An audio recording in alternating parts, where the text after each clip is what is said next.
허영엽 신부의 지혜문화. 쉽고 재미있는 지혜문학의 세계로 여러분을 초대합니다.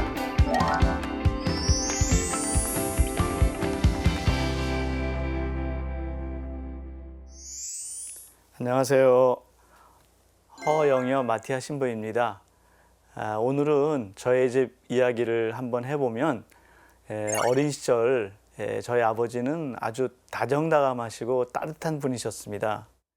그런데 아버님께서 가끔 화를 내시면 평소와는 아주 딴판으로 아주 혹독하고 꾸짖고 또 벌도 주셨습니다. 그래서 우리 형제들에게는 몸으로 터득한 생활의 지혜가 한 가지 있었습니다. 바로 아버지가 화가 나셨다 하면 무조건 도망을 가는 것이었습니다.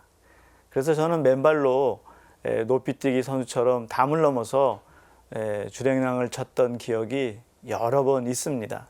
그리고 시간이 좀 흐른 뒤에 집에 들어가면 아버지는 언제 그랬냐 싶게 아주 평온하신 상태였습니다.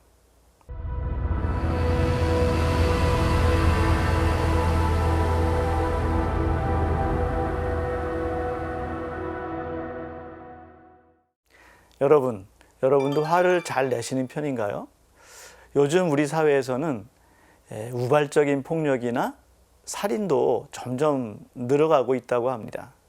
욱하는 성질과 핏대를 억누르지 못해서 사고가 빈번히 일어나는 것이죠. 이것은 점점 급해지고 참지 못하는 우리 현대인의 성격 탓입니다. 예전에 어느 신부님의 강론집에서 화내지 않는 방법에 대한 몇 가지 방법을 읽은 적이 있습니다. 첫 번째는 화가 나면 성모성 한 번을 아주 천천히 외우는 것입니다.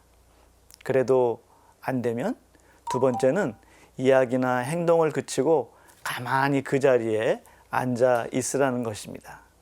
또 다른 방법은 재미있게 입에 물을 마시고 뱉지도 삼키지도 말라는 것입니다. 이 세 가지 방법의 한 가지 공통점은 화를 금방 내지 않고 시간을 충분히 끌라는 그런 것이라고 생각이 됩니다. 화에 대해서 지혜문학에서는 어떤 말씀이 있을까요? 함께 살펴봅시다.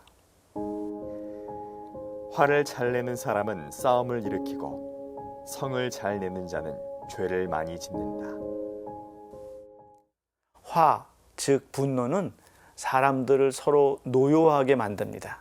화를 잘 내면 다른 사람과 언쟁이 잦아지고 서로 상처를 주고받게 됩니다. 또 분노는 사람의 이성을 약화시켜서 본의 아닌 실수를 그리고 잘못을 저지르게 만듭니다. 또한 분노는 종종 범죄로도 이어집니다.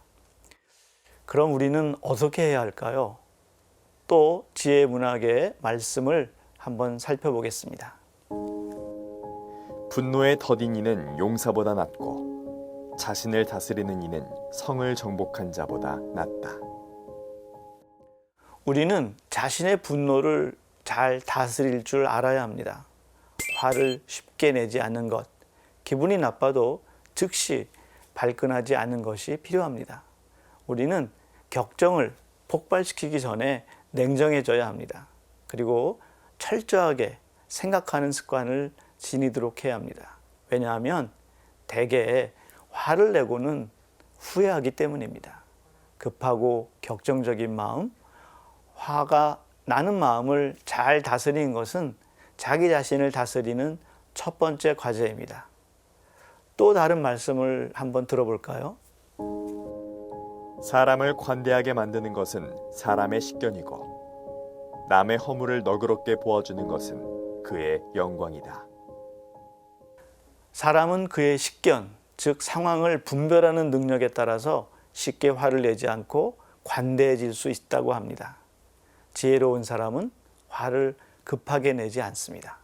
자기 안의 분노의 원인을 스스로 냉정하게 분석하고 자신의 행동을 바라본다면 화를 쉽게 내지 않게 됩니다. 또한 다른 사람의 허물을 덮어주고 용서해주는 행위는 결국 자신의 영광으로 돌아오게 됩니다.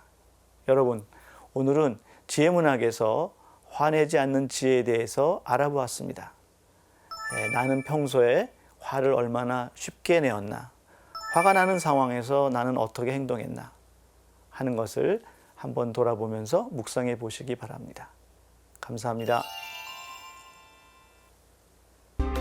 쉽고 재미있는 지혜문학의 세계로 여러분을 초대합니다.